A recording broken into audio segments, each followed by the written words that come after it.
fushatit të Riol të njësisë administrative Velipoj kanë protestuar për të drejtat e tyre.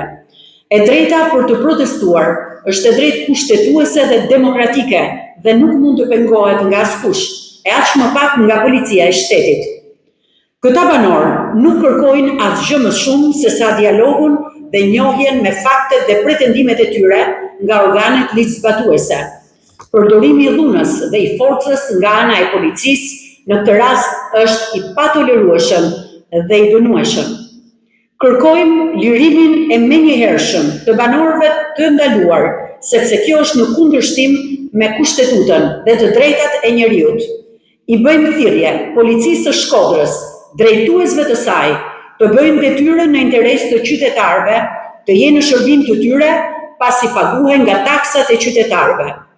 I bëjmë thirrje policisë së Shkodrës të ngrihet në lartësinë e duhur, duke ofruar rend e siguri si dhe qetësi për të gjithë, dhe të lirojë menjëherë personat e ndaluar dhe të vihet në shërbim të qytetarëve, duke u garantuar atyre të drejtën e protestës. Faleminderit.